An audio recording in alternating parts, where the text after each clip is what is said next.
Discrimination, in one form or another, has been around since the dawn of humanity on earth.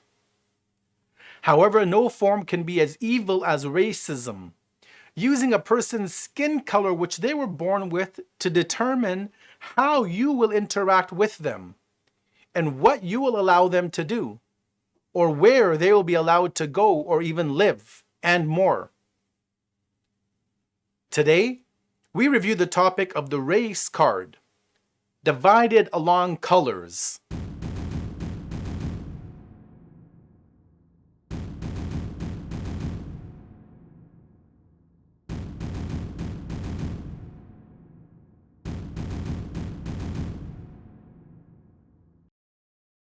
Bismillah ar-Rahman ar-Rahim. Assalamu alaikum wa rahmatullahi wa barakatuh.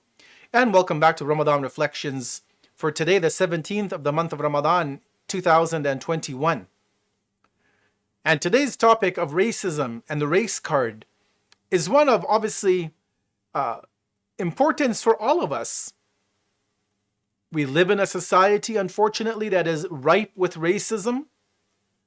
I don't think we can find a single country on earth that is free of some racist tendencies of the people. Some countries, perhaps through government legislation, have become racist entities. Others are just based because of the way that people have been trained and nurtured and brought up on racist ideology. And that even includes countries that are so-called religious countries, based upon a religion, whether it be a divinely sent religion, such as the teachings which are embodied in Judaism or Christianity or Islam, or even the man-made religions of the world today. Even religions that today claim to have been created rather in the last couple hundred years, in which their founders wanted to quote-unquote bring the best of all religions. I would even submit that there is even racist tendencies in those belief systems by their practitioners. Now, when we look at racism, obviously it's a very important topic. It affects lives of everyday people just going to work, driving while black, being in the wrong place at the wrong time. And we've seen that play out on national television. We've seen people killed in front of our eyes in cold blood by people who have been put into position to serve and protect and to uphold the law. But we see that racism is a very evil trait of humanity. And racism, as the scholars tell us of the humanities, is of various types. They have individual racism. You also have systemic racism. When you look at individual racism, it's not only about white against black or black against white. Sometimes racism at an individual level can take on internalized racism. Now, what I mean by internalized racism is the internalization of racist or Orientalist narratives, which leads to self-contempt. People of color sometimes adopt a white supremacist mindset that results in self-hatred of themselves and their own community members and their own, physical characteristics. They have a particular color of skin, they'll want to bleach it. They'll buy skin whitening creams. They'll use products which are for the most part illegal in many countries, but are still actively sold and made by multinationals to make their skin whiter. They won't like the texture of their hair, so they will use creams and oils and other methodologies to change the texture of their hair, or the shape of their eyes, or the size of their nose, or their lips. These people who have this internalized racism will not only have a self-hating nature to themselves, but they will extend that to people from their own racial group. And they may even refuse to associate with people. They may say, I don't like the people of my own community because they're like X, Y, and Z, and I'm not like them. And I'd rather hang out with those people over there. This self-hating nature obviously is very self-destructive. It doesn't only affect the individual, it affects obviously many people around them, including the society. That's just one example of individual racism, or in this internal racism. And obviously there's many other aspects to it. But we also have to recognize the fact that we also have systemic racism, institutional racism, meaning that there are certain societal patterns and structures that have been created that impose oppressive or otherwise negative conditions on identifiable groups of people on the basis of their race or their ethnicity. And this oppression, which is institutionalized, it can come from big business, it can come from the government, it can come from the healthcare system, the schools, the courts, and many other institutions. This form of oppression, this form of racism, societal racism, we may call it, institutionalized racism, cultural racism, it affects everybody without doubt.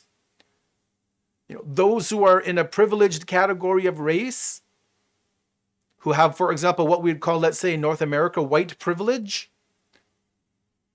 it affects them as well in negative ways. Really, racism affects everybody, not only the one who is being discriminated against, it is also going to impact the whole entire society, even those who may be in a place of privilege.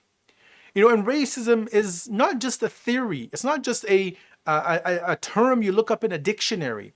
It's not just something you might see because somebody happened to be recording with their smartphone camera as a man was being killed, or as a woman was being shot in her bed, or as a young teenager was being shot. Racism affects people in the real world today. It's not just for 400 years ago or 1,000 years ago or 100 years ago where racism and slavery and segregation were practiced in countries like the United States of America, or where it was practiced in South Africa with apartheid, and it is continuously being practiced in many other parts of the world. But racism has real world effects for real people today. It affects employment opportunities. And studies have shown when they take two CVs and they have exactly similar qualifications, credentials, educational background, and one CV has a name which is of an identifiable minority and one is of a Caucasian name, more often than not, the one with the Caucasian name gets a better chance at an interview than the one with a non-Caucasian name. This is proven, this is seen, and maybe you have experienced it. Racism affects your housing. Where can you buy a house? Where can you rent? Where can you live? Because certain areas, and this again has been proven, there are documentaries to show the fact that the color of your skin determines where you can buy a house, where you can rent an apartment.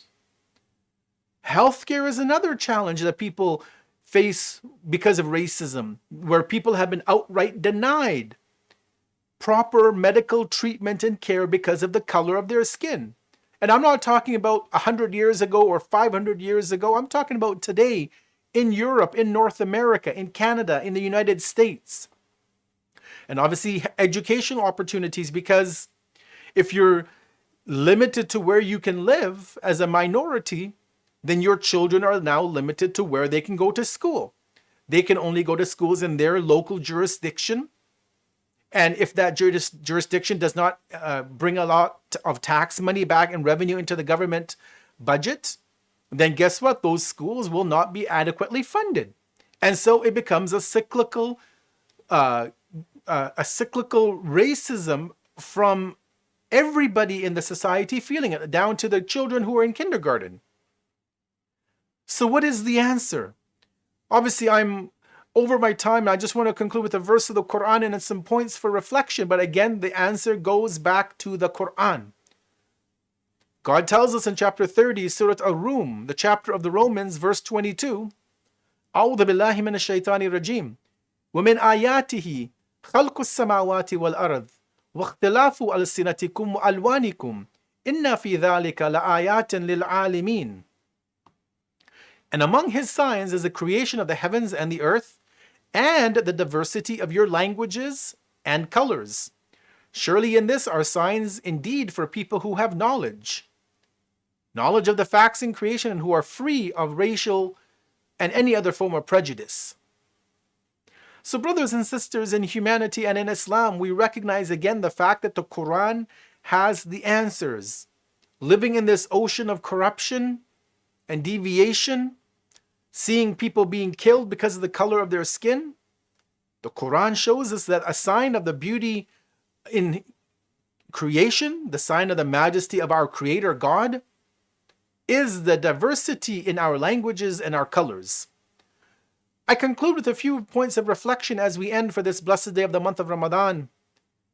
Point number 1, humanity must stop looking at race as being a divider, but rather it must be celebrated as an identifier.